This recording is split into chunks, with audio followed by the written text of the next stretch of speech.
Let's talk some ball. Let's do it. Let's do it.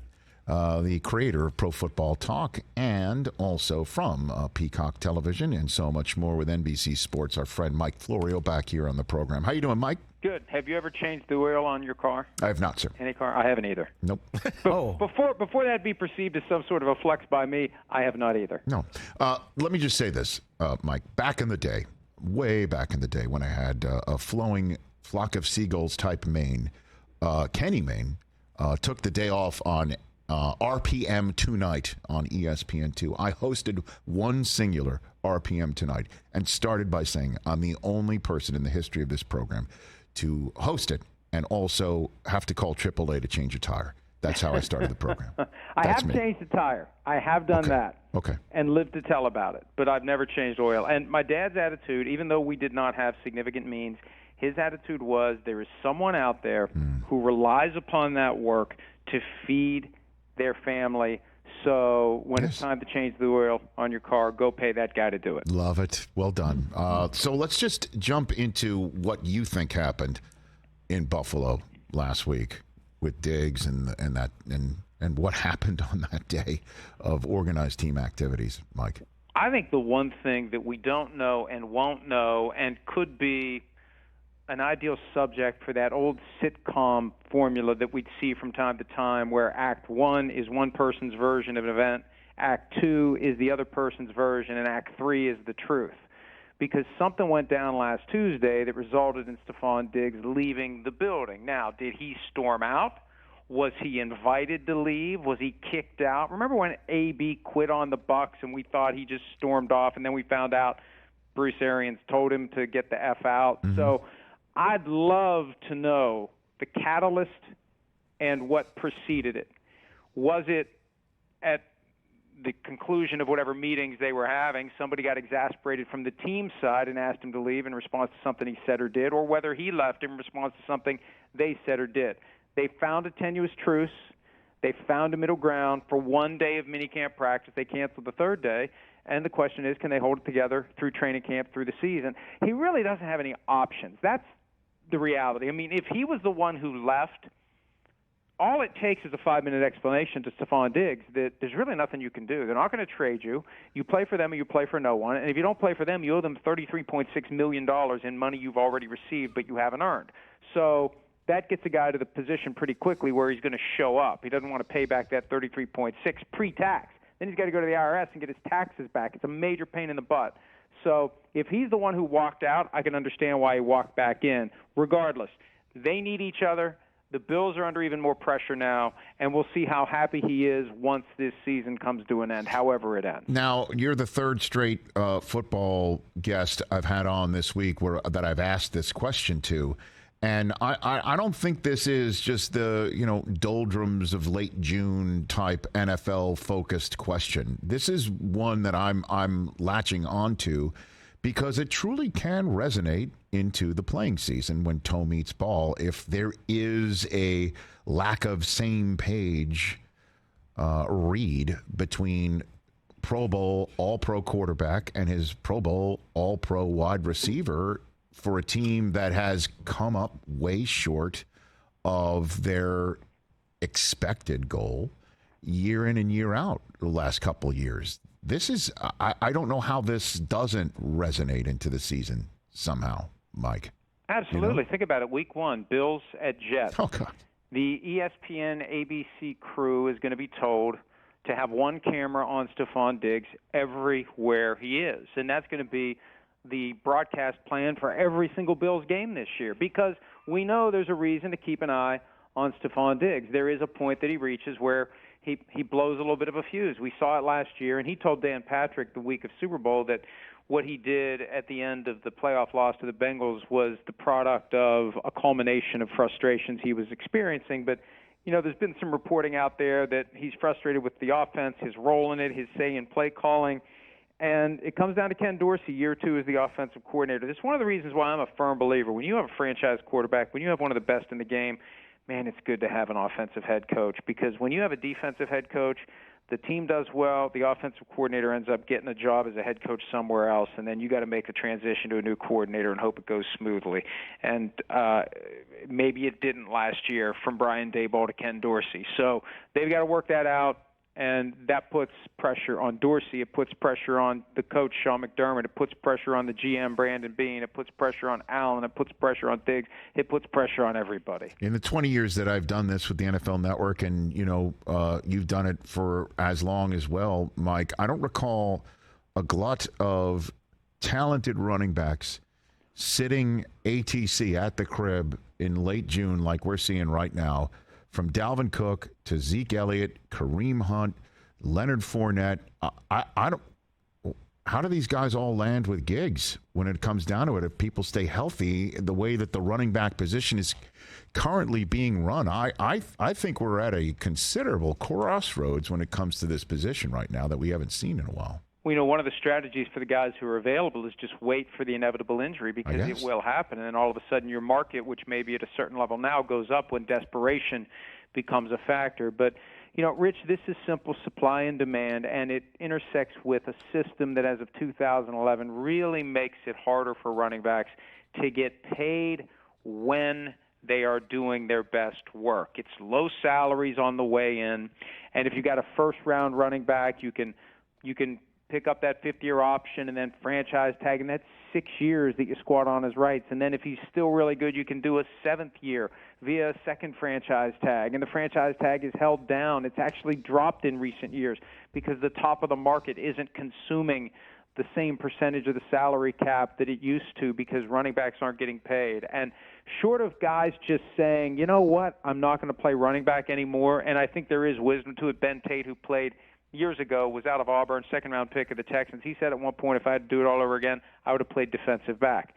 Because when you're a great young athlete and you're playing youth football, what happens? The coach says, let's give this kid the ball. And the next thing you know, that kid's a running back, and it's hard to get out of that position, even though it caps your earnings and it caps your career length in the NFL. But we've been trying to come up with ideas. Chris Sims had a suggestion, and I've been pulling that thread over the past few months, basically a league-wide fund that would reward young running backs as they go for having big yardage, lots of touchdowns, fantasy football darlings, have something that doesn't count against the team's cap, but just recognize that these guys are important and get them paid. Now, that doesn't solve the problem of the veteran who can't find a job, but it does solve the problem that I think is out there, that guys that do the job well just don't get paid what they should. They don't. And I don't blame running backs for what Zeke did. Remember a couple of years ago going to Cabo and – that Zeke doesn't, there's got to be a piece of the pie and you got to work together. And I don't blame him for holding out for what he did. He got a great contract. He got a contract that was so good that the Cowboys would have loved to have ripped it up last year, but they couldn't because it had a guarantee structure that kicked in a year in advance. He got a great contract. He would have been cut last year, but for the contract that he signed. Unbelievable. Mike Florio here on the Rich Eisen Show from Pro Football Talk. Let's talk gambling a little bit here, Mike. Now, this comes from somebody who's a league employee, me, that I every year, every summer, we get nonstop emails, we get nonstop human resources videos that we are required to view, documents to, e-sign and stuff like that about the gambling policy in the NFL. So this may sound naive or what have you, but you are clearly on this story and talking to people who are talking to players and things like that. How do the players, young players, not know you can't gamble on your team or any team in the NFL? How is this like we didn't know, so we shouldn't be held as accountable as we're being held to? It strains credulity for me, Mike. So I guess explain it to me. There's two levels to this. I think that any player out there should realize with nothing more than a 5-second conversation, never bet on anything related to the NFL in any way, shape, or form, period, ever, boom. Where it becomes problematic and where it's become very confusing, Rich, for you and all the other non-players, you can't bet on any sports at all, ever. No March Madness brackets. I've heard of people getting summarily fired for being involved in for-pay March Madness brackets, non-players. Fantasy football, nothing more than a $250 prize for the full season. Anything more than that, you're gone, no questions asked. And I've heard there have been plenty of employees, non-players, who get fired by the league, by the teams, and we don't know about it because we don't tune in to a game, and where is that person? Right. So they're very aggressive about the rule for non-players that you can't engage in any gambling on any sport at any time. Why, Rich? Why? Do you think that the NFL, which has full control over the gambling policy as it relates to players, the union has conceded this isn't part of the CBA. The NFL, in its power to control the integrity of the game, has the ability to create this policy, and we have nothing to do with it. Why does the NFL let players gamble on any sports? Why not just have players under the same rules as everyone else? Wouldn't it be a lot easier to explain it to everyone if the rule was you can't bet on any sports at any time, any place? That would clear up so much of this confusion, because I think that's where it comes from. I think guys like Jameson Williams didn't know that if you stand outside the Detroit Lions facility on the street, you can pull up your phone and hit the FanDuel app and bet on NBA basketball, but the moment you walk through the door, it's an affront to the integrity of the game and you're suspended 6 games. That makes no sense. Why is that rule in place? Just treat the players like the non-players. And from what you're talking about, with folks who either talking to players or folks who represent the players, I mean, is this like a problem collegiately where they just do whatever they gamble and then they come to the pros and they're not familiar with the new rules? Is that part of it too?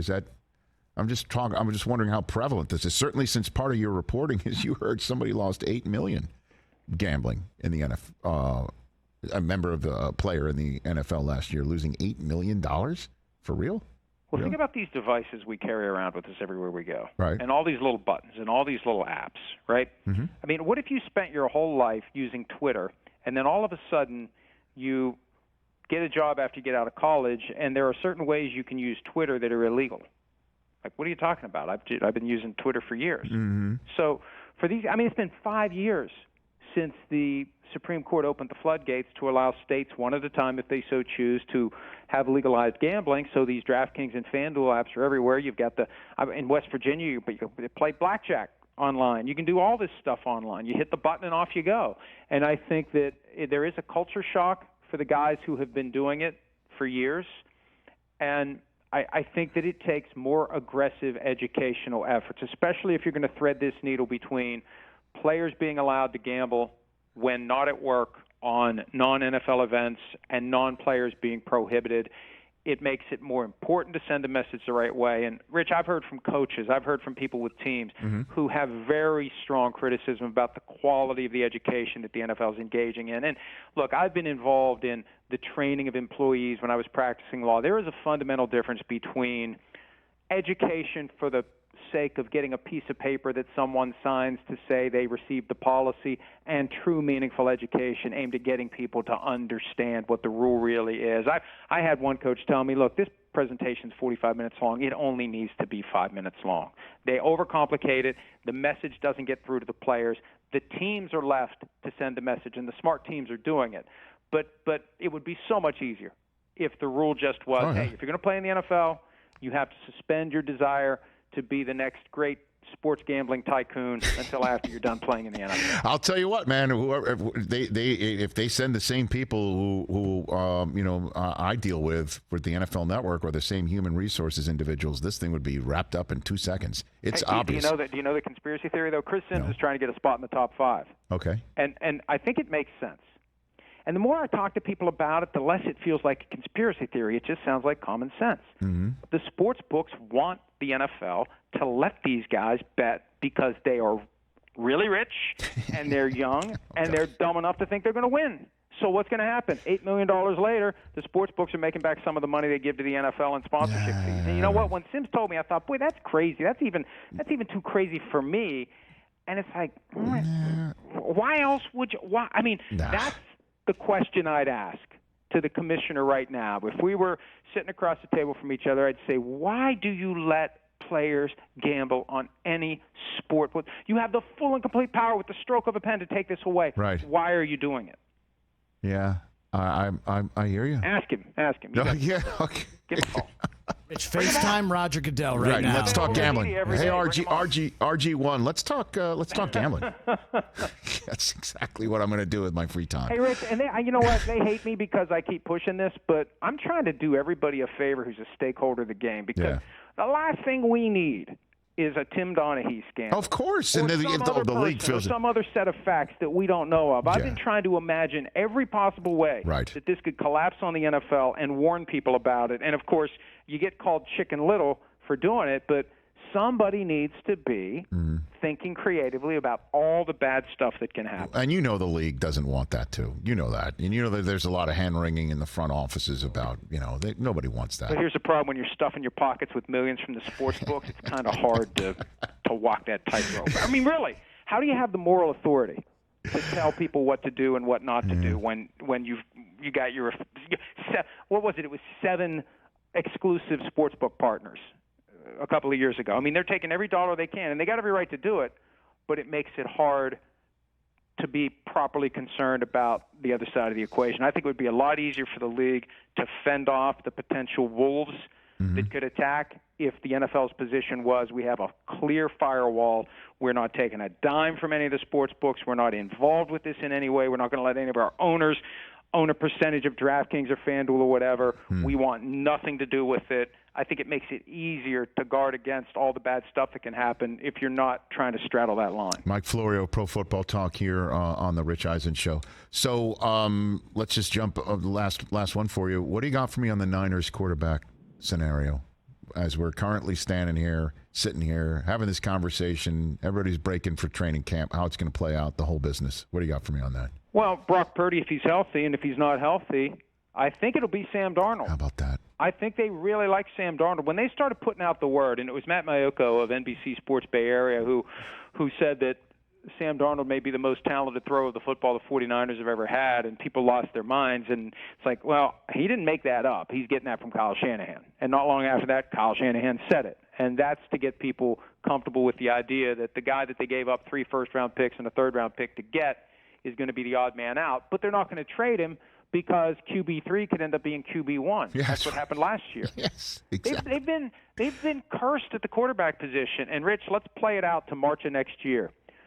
I think you're going to see, unless the Vikings re-sign him by then, and they can't use the franchise tag on him the way his contract is structured, you're going to see a potential tug-of-war between Kyle Shanahan and Sean McVay for Kirk Cousins next March. How about that? Mark that down. They can't quit him. I know. Who said that? Was that Daniel Jeremiah who said on this show that if you're anybody involved with the Shanahans, you have to pay fealty to Kirk Cousins? Like that. I think somebody said that. I don't. But here's the thing. Here's the thing I have on that front. Okay, and this is why I'm with you that it's Purdy's gig if he's healthy, because in this day and age, okay, if you've got a guy who can perform at an elite level at the quarterback spot, who is on a 7th round contract, and you've got a team that's ready to win now, filled with people that you need to re-sign to monster contracts because they are Pro Bowlers at their position. That's how you win. And the one person you'd mentioned how fans might wake up and say, the guy that you paid all those first-round draft choices for isn't even playing. It really is an audience of one that they really have to worry about, and that's Jed York, and he loves his coach and his general manager, as you know. So as long as they're making NFC Championship games with Purdy or Jimmy G, doesn't matter if Lance, isn't the guy anymore. And so if it's Purdy, I don't know why they would even want to go in Kirk Cousins and pay him $40 million a year when you got a guy who's playing like Cousins on a 7th round contract. That's like the dream come true if you're the 49ers. It all comes down to whether or not Brock Purdy can stay healthy wire to wire this year. I think that's the ultimate proof. And we've gone year after year after year where there have been these issues with the health of the 49ers quarterback. The one year it wasn't an issue was the year they went to the Super Bowl.